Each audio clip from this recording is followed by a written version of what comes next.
नमस्कार सबैजनालाई। आज चाहिँ म धेरै इम्पोर्टेन्ट कुरा लिएर आएको छैन। म यत्तिकै गफ गर्नलाई आएको। म चाहिँ बिचमा सोसल मिडियामा 5 वर्ष जति चाहिँ खासै एक्टिभ भइनँ। रिसेन्टली अलिअलि एक्टिभनेस देखाइरहेको छु। एक्टिभ नहुँदाखेरि चाहिँ मलाई धेरैजना साथीहरूले मेसेज गरेर "कहाँ छस्? के गर्दैछस्? आजकल त पोस्ट पनि गर्दैनस्, हराइस्" भन्ने खालको कुराहरू गर्नुभएको भएर आज चाहिँ लेट्स क्याच अप होइन। म कहाँ थिएँ, के गरिरहेको थिएँ भन्ने कुरामा र एउटा सानो अनाउन्समेन्ट पनि लिएर आएको छु। Stay tuned in the video. बिचमा चाहिँ धेरै कुराहरू भए है। 2018 मा इन्जिनियरिङ ग्रेजुएट भएर एसियन पेन्ट्समा काम गरेर एसियन पेन्ट्स छोडेर अस्ट्रेलिया आएपछि चाहिँ अब जिन्दगीमा धेरै कुराहरू भए। सोचेको कुराहरू पनि भए, नसोचेको कुराहरू पनि भए। तर आई कन्सिडर माइसेल्फ लकी। अब म अस्ट्रेलिया आएको विदिन 1.5 इयर्स अफ द टाइममा आफ्नै फिल्डको काम गर्न सुरु गरेको थिएँ। एटलिस्ट म एउटा लकी कन्सिडर गर्छु आफूलाई। एन्ड देन त्यसपछि I started working on corporate from 2022। Recently चाहिँ म कर्पोरेटबाट पनि ब्रेक लिएर बसिरहेको छु। So I have just enough time to talk with everyone होइन। अनि म यो बिचमा कहाँ थिएँ, के थिएँ भन्ने कुरा चाहिँ अब लाइफले धेरै कुराहरू देखायो जिन्दगीमा।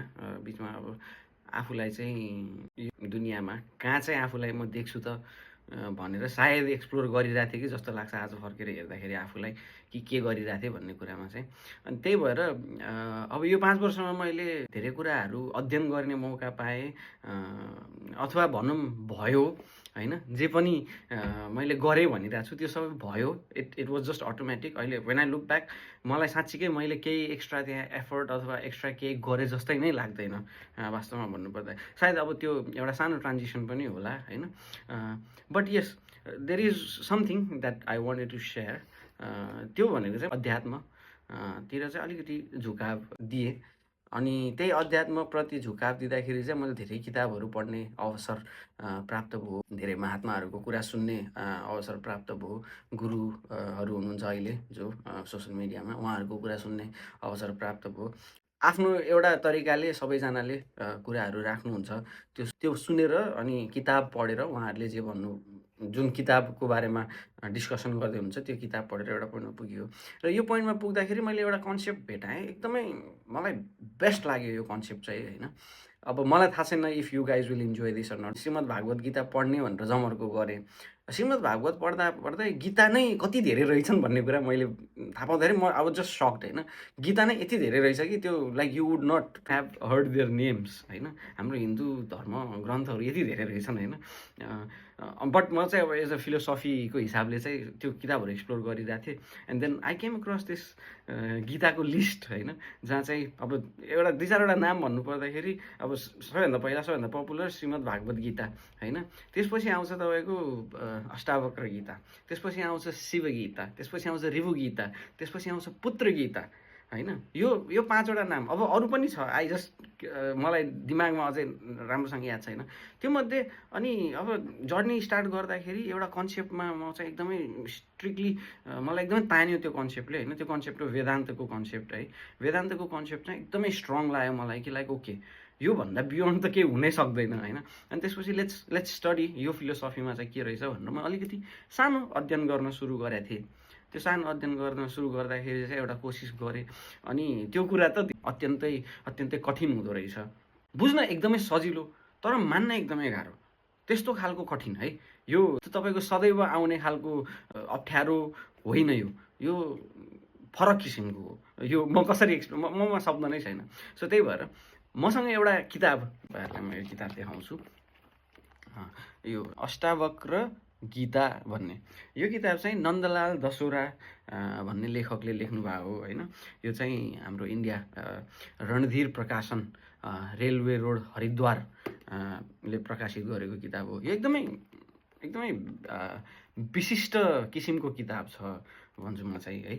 यो पढ्दाखेरि अलिकति मेरो दिमाग चाहिँ हल्लिया छ इन अ सेन्स कि फिलोसफी नै भए पनि there are so many things that you can relate. मैले यो पढेँ and it was such a nice book. अझै पढ्दैछु, आई मिन सबै त सकाएको छैन। सो लेट्स हुन्छ नि dive into the journey together. Will go through the sutras होइन मैले पछाडि जे बुझेको छु अध्यात्मको बारेमा, पछाडिको किताबहरूमा जे पढेको छु या पछाडि मान्छेहरूको जे कुरा सुनेको छु त्यो कुरालाई रेफरेन्स लिएर हामी यो किताब पढौँ न त, यो किताबले भन्न खोजेको के छ भनेर। सो त्यही नै हो, एउटा अनाउन्समेन्ट गर्छु भनेर भनेको थिएँ। सो द अनाउन्समेन्ट इज म हप्तामा 2 पटक 2टा एपिसोड चाहिँ लिएर आउनेछु, 2 भाग लिएर आउनेछु अष्टावक्र गीताका सूत्रहरू हजुरहरूसँग छलफल गर्नको लागि। ती सूत्रहरू लिएर हामी बुझ्ने प्रयास गरौँला कि आखिर अद्वैत वेदान्त के हो होइन।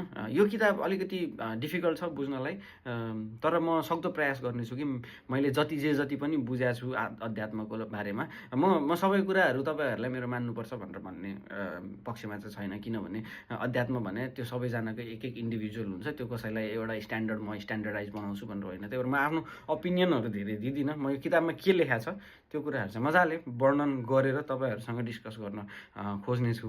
सो आशा छ तपाईँहरूले मलाई मद्दत पनि गर्नुहुनेछ, यो कुराहरूलाई सेयर गरिदिनु हुनेछ, सो द्याट मेरो पनि कुनै गल्तीहरू भयो भने त्यसलाई सुधार गरिदिनु हुनेछ। मभन्दा धेरै जान्ने मान्छेहरू पनि हुनुहुन्छ मेरो फ्रेन्ड सर्कलमा। बाइ द वे साँच्चै मैले तपाईँहरूलाई एउटा कुरा भन्न बिर्सेँ है, यो किताब मलाई दिनुहुने गुरुजी चाहिँ हाम्रो श्री माधव लामिछाने गुरुजी हुनुहुन्छ होइन। उहाँको एउटा इन्टरभ्यू छ इट्स माई सोमा, गएर हेर्नु होला इफ टाइम मिल्यो भने। एनिवेज यो चाहिँ माधव लामिछाने गुरुले मलाई उपहारमा दिनुभएको हो, मेरो आध्यात्मिक यात्रा सुरु गर भनेर। सो त्यसैले त्यही नै हो अनाउन्समेन्ट होइन। म चाहिँ सकेसम्म हप्ताको 2 चोटि तपाईँहरूको समक्ष आउने प्रयास गर्नेछु। त्यो हप्ताको 2 चोटि चाहिँ म तपाईँहरूलाई आएर यो सूत्र पढेर यो किताबमा के भनेको छ, यो चाहिँ हिन्दीमा छ, यसमा ट्रान्सलेसन छ, संस्कृतको श्लोकहरू होइन कि ट्रान्सलेसनले चाहिँ के भन्छ त भन्ने कुराहरू चाहिँ हामी डिस्कस गरौँला। र एन्ड आइएम नट गर्न बी चिटिङ एट अल होइन। यहाँ हेर्नु म तपाईँहरूको लागि भनेर एकदमै मजाले तपाईँहरूको लागि भनेर पनि यो नोट्सहरू मजाले बनाएर I will be discussing in a very हुन्छ नि एकाडेमिक वे। यसमा कुनै ओपिनियन थोपर्ने कुरा हुँदैन। सो आई होप तपाईँहरूलाई मन पर्ने छ र यसमा मैले आफूलाई पनि एक्सप्लोर गर्न पाउँछु कि हाउ वेल मैले चाहिँ कति सिकेछु जुन चाहिँ मैले दिन सक्छु तपाईँहरूलाई। सो आशा छ सपोर्ट गरिदिनु हुनेछ। तपाईँहरूले सपोर्ट गरिदिनु भयो भने मलाई पनि अब ग्रो हुन हेल्प गर्छ। आजलाई चाहिँ यति नै, मेरो अनाउन्समेन्ट चाहिँ है। Stay tune for the episode 1। म तपाईँहरूलाई चाँडै नै I'll keep you guys posted. Thank you.